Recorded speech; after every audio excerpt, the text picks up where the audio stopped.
Hey, Joey Starr here for Star Quality Kitchen. You may recall in one of my previous videos that I had gone to a local Korean market and came home with quite the haul, about $100 worth. I did promise that I would review some of the other stuff that I bought that day. So I figured, hey, it's Sunday afternoon, I'm hungry, I have some delicious products from that Korean green market. Why not have a couple of those things for lunch today? So here's what I have. Original Korean Scallion Pancake. I'm actually pretty excited about this because Scallion Pancakes in general, not plentiful in this area. It is one of those things that's kind of on my food bucket list. I'm not saying that I'm gonna allow a frozen version to be what scratches that off the list, but this is just to give me a taste. This does look really good though. I've never heard of this brand before, Daifuku. It looks authentic as hell. What do I know? The other thing that I have is I bought a cup of Nongshim brand ramen. It's a brand that I'm familiar with. They're pretty good, and this particular one is Tempura udon. So that's pretty cool. Those that are not familiar, tempura, typically that's like the deep fried, it's usually shrimp or vegetables and deep fried in a particular type of batter. So I'm imagining that this has some of that flavor like you would get from that batter, or that batter combined with some things that you would make in it. And if I'm going by the picture that's on here, it looks like there might be chunks of tempura in there. That would be pretty cool, but we'll find out together. I mean, I won't hold my breath on that. So I'm gonna start with the directions for the pancakes because that's going to take longer. It says here, preheat the oven at 400 to 450 degrees Fahrenheit. My oven here is kind of lame, so I'm going to shoot for that 450. And to put the frozen, it's referring to it as a pie. Put frozen pie into the oven for 6 to 8 minutes until crispy brown. Open this bad boy up. Man, it's almost like they don't want you to get in there. This box is tough. What else we got here?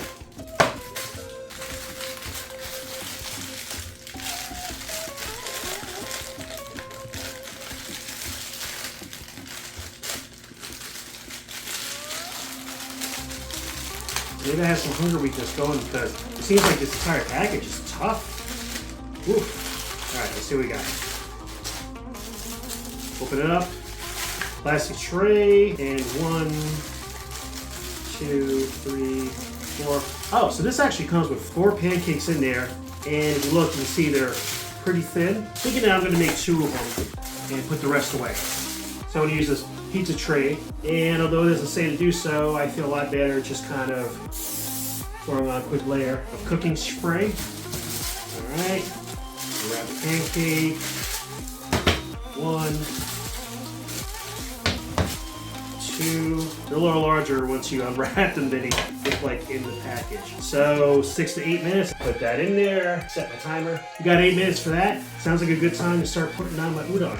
All right, so according to the directions here, now there's microwave instructions and there's instructions for hot water. Aside from heating up your water, there's a small time difference between microwave and just adding the hot water. Basically, you pour in the water in, you stick it in the microwave, and it's in there at least 3.5 minutes or up to 4 minutes, depending on how tender you like your noodles. The hot water, according to this, you add the hot water up to the line, and it's 4 minutes. I think I can wait the extra half minute to make it straight up with the hot water. It'll come out better.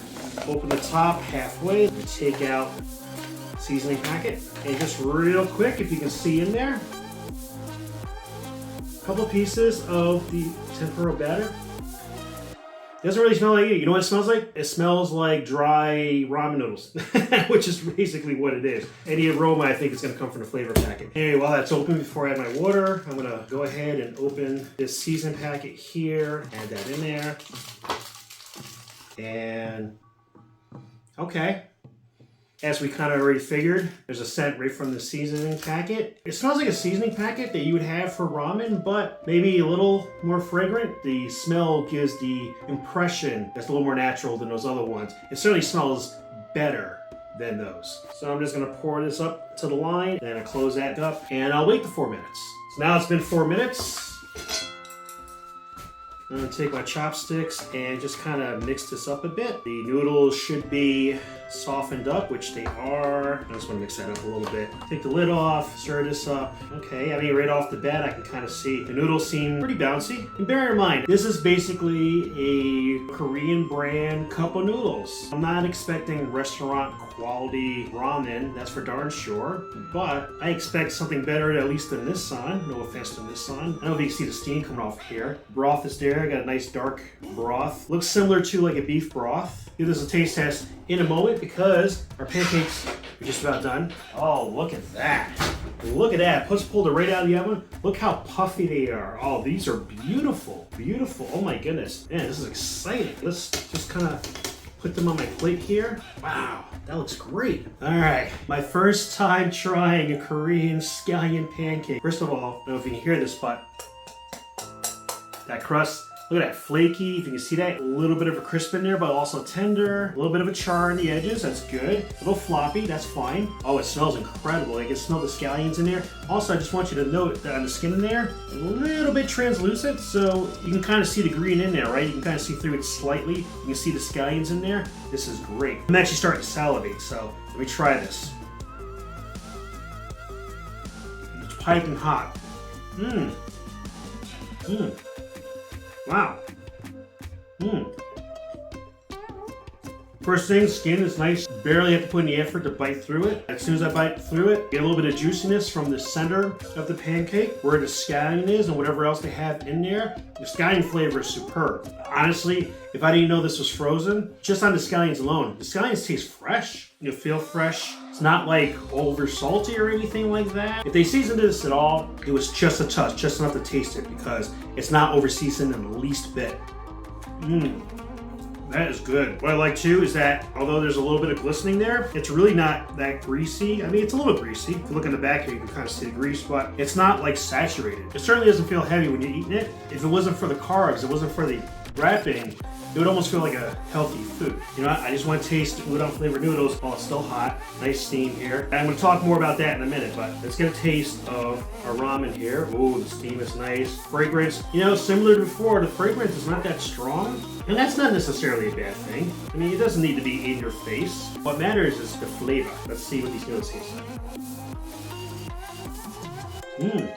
I might have gotten lucky with the amount of time that I went to sip before eating this, but I really like the texture. Maybe just one mini layer softer than al dente, and that's fine. I'm okay with that. They're not soggy at all. I mean, you gotta consider, I gave it the 4 minutes, plus the time I was messing around with these pancakes. I mean, you know, it's probably been like 8 minutes, and there's still a pretty good bounce to these. A little bit of a chew. Now, the only thing about these noodles, and again, I'm not expecting restaurant quality noodles, so if I had to criticize one thing so far, is that the noodles aren't doing that great of a job as far as clinging on to the flavor of the broth. But let me try some of the broth by itself. Okay, that broth is really good. That broth is really good. Not over seasoned, not like super salty or anything like that. In fact, there's really just enough salt in there that you can say there's salt in there. So that's pretty good. I like that. There's little bits of scallion and it looks like a tidbit of carrot in there. Really small though. I don't think I can even pick it up with my chopsticks, but I'll try. Oh, look at that. I did. Ha! I'm getting better at this. Oops, it's gonna drop, but I don't know if you can see here. There's a little piece of carrot and a little piece of scallion in my chopstick, and I picked it up intentionally. Look at that. Soon, I'll be able to catch flies with this thing. I think I like the broth more than the noodles themselves, but the noodles are not bad. Nice bounce, a little bit of a chew to it. What would make this better is if the noodles would take more of the broth with it, flavor-wise, but it's good. I'm not really complaining, I'm just saying that it's not perfect. Now, back to this pancake. I want you to see here, it's cool enough now. I just want to kind of rip it open a little bit so you can kind of see the insides here. So it seems like it's really just the pancake and the scallion. Really seems like just a really simple recipe. Might be a little bit of seasoning in there, but I mean, I'll be damned, this is so tasty. That is damn good. That is really damn good. Taking a couple more bites, it reminds me of something that I've had in Brazil. I can't remember what it's called, but I think I like this a little better. Yeah, that's delicious. I'm like super glad now that I picked this for today's lunch. I'm glad I tried this too. The other thing I want to point out here, something that I'm not used to from Korean ramen, just because I haven't had a lot of different kinds. Most of the places close to me that carry like the same flavors. This is the first time I'm having Korean ramen where it doesn't identify as being a spicy ramen. My favorite is Shin. I love Shin ramen. You can get that just about anywhere, Walmart, whatever, but usually it's just the same exact flavor one. If you're lucky, you might have some place that carries a second flavor, but that's usually it. I know they have more to offer. And this one, Nongshim, similar deal. There's a place in Middletown where I found a curry version. Again, it's either the curry one, which is spicy, of course, or you have your standard one, which of course is spicy. And I love spicy, but I'm just saying, it's just interesting because I'm not used to a Korean one where it's not spicy. This is like a Korean version of cup of soup, except that's tempura. And speaking of the tempura, let's get a little piece of that tempura, a little tempura bit. I don't know if you can see that well or not. And I'm getting pretty confident with my chopstick skills with the fact I'm willing to reach out like this, not worried about dropping it. Look at that. Yeah, Mr. Miyagi would be proud. Let's try the tempura by itself. It's alright. Honestly, it's just big enough that you can taste that it's there. I wonder if I can get a little bit with the noodle. Oh, here's a really good bite. So I got the noodles, got a piece of tempura in here, a piece of carrot in here, and a piece of scallion, and I gotta eat it quick before it drops. And it made probably a 2% difference in the taste. Really, most of the flavor, I'm sure those bits are contributing to the overall flavor of the broth, but individually, I mean, it doesn't seem to make much difference. Really, the flavor here is the broth. I'd be happy to pay the same amount of money to get a big old cup of just the broth and make my own soup out of it and be perfectly happy. But bearing in mind, pre-packaged, this really isn't that bad. But as good as that is, these pancakes, much better. This pancake is making me really happy. Like, I feel like I stepped into somebody else's childhood. There's something about this flavor. It's very homey, really. Delicious, absolutely delicious. Definitely recommend these scallion pancakes, and I'll definitely be sure to put the specific brand and a link in the description box below because you gotta try it. And this here too, although it's not as impressive as the pancakes, still pretty good. I don't think you can go wrong with Nongshim, really. What's cool is the store that I went to, they had a lot of different flavors from this brand, and I specifically picked this one because I was like, hey, that one's actually not spicy. I didn't even know they put out any ramen that wasn't spicy, so I thought I'd try it. And the fact that it's tempura, that didn't hurt either, so I figured it was worth a try. I like it, I recommend it. I'll drop that in the description box too. Otherwise, I'm gonna finish this lunch. Thank you for watching Star Quality Kitchen. Be sure to like, share, subscribe, and stalk. Laters. Yeah, it's good.